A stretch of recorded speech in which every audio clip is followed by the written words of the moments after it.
Il y a plein, donc on se retrouve pour l'unboxing du Siberia V2. Donc je l'ai déjà déballé parce que je vous ai déjà expliqué qu'on avait une chaîne, donc on l'avait déjà fait, mais j'ai supprimé la chaîne pour des erreurs d'adresse, tout ça. Et vu que j'avais pas sauvegardé la vidéo, bah, j'ai dû recommencer. Donc le Siberia, donc je vais vous montrer déjà la molette, donc la molette voilà, avec le petit logo Siberia dessus. On peut allumer ou éteindre son micro, enfin le couper ou le laisser allumer. Sur le côté, on peut régler donc le volume du jeu ou le volume des joueurs, enfin et le volume des joueurs. De ce côté-là, c'est le Live Mix. Alors, je sais pas du coup tout à quoi ça servait. En fait, c'est vachement utile. En fait, ça va couper plus ou moins. Donc, s'il est vers ce côté-là, ça le coupe pas du tout. S'il est là-bas, ça le coupe de plus en plus. Alors, en fait, ça sert à couper le son du jeu quand vos joueurs, quand vos ceux qui sont dans le groupe d'amis avec vous, ou en chat vocal ou tout ça, ça permet de couper le son du jeu quand il parle. Donc c'est vachement utile. Moi je le mets pas trop fort, sinon ça coupe totalement le son du jeu. Si on le met à l'opposé et qu'on a le son du jeu assez fort, on n'entend rien du tout. Donc voilà. Donc après il y a trois branchements. Donc il y a le branchement pour le micro, pour le casque. Donc on voit les logos dessus. Donc là c'est marqué mic dessus. On verra pas. C'est mic. Là c'est le logo casque. Et ça c'est pour relier à sa manette. Donc tac, le fil qui est là et qui est relié à la manette. Donc on relie ça à la manette pour parler. Donc après le câble, donc il y a le micro, donc pareil avec un petit logo style Steriz. Donc le câble il est pas gainé, mais en fait voilà, on voit un petit peu. En fait il est pas lisse. Il y a une petite, des petites, je sais pas, ouais on le voit un peu. C'est pas lisse en fait, il y a des petits traits dessus. Donc le casque. Donc voilà, on arrive au casque. Donc le micro se replie et se déplie bien entendu. Donc c'est très utile. Déjà on peut régler un peu la hauteur du micro. Donc là je vais le replier. Le micro est d'assez bonne qualité. Donc voilà le côté gauche, le côté droit, enfin plutôt l'inverse, côté droit et côté gauche. Donc toujours avec le petit logo style Steriz. Donc il y a un serre-tête qui se règle tout seul. Il est comment?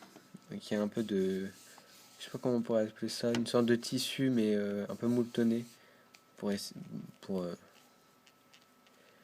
pour comment dire, pour une meilleure sensation. Donc toujours le style Steriz marqué. Donc les oreillettes, enfin, on va appeler ça comme ça, je sais plus c'est comment, elles sont mouletonnées et la mousse revient tout doucement, donc ce qui permet de bien isoler son casque. Un bout de tissu dedans, donc toujours agréable.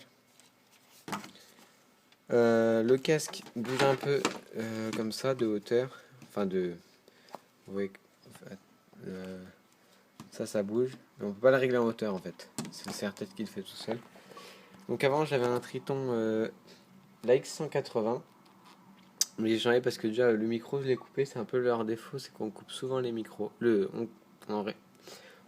Beaucoup de gens coupent le micro, enfin quand on coupe, c'est à l'intérieur en fait à force de bouger le micro, bah ça se coupe. Donc moi c'est ce qui me suis arrivé, donc j'ai changé, j'ai pris ça. Voilà donc ça. Donc il est vachement bien, on entend vachement les pas, tout ça, et encore je l'ai pas mis à fond, je crois que je suis même pas à la moitié. Donc on l'a pris en noir. Donc en ce moment, enfin, c'était les soldes, donc vous pouvez l'avoir pour pas très cher, je pense.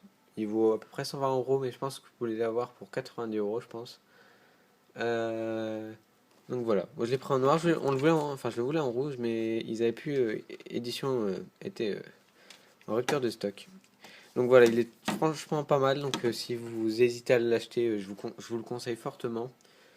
Après, c'est sûr que faut passer au MMX 300 si vous voulez un meilleur casque, mais bon, c'est 3 fois plus cher que ce casque-là, et ce casque est vraiment bien. En ce moment, je pense que ça doit être dans les meilleurs casques qui sont sur le marché. Donc derrière, je l'ai relié à ma Xbox, qui est là-bas. Derrière, donc c'est branché, justement, j'ai gardé la fiche du Triton. Et j'ai rebranché les trucs audio donc grâce au truc du Triton. Donc voilà, c'était l'unboxing donc de ce Cyber LV2. Donc la boîte qui est là-haut, donc je peux pas voilà, je l'avais déjà mais j'ai pas pu le rouvrir. J'ai pas voulu le remettre dedans pour l'ouvrir parce que je l'avais déjà fait mais bon, voilà. Donc j'ai fait l'unboxing du Squid Grip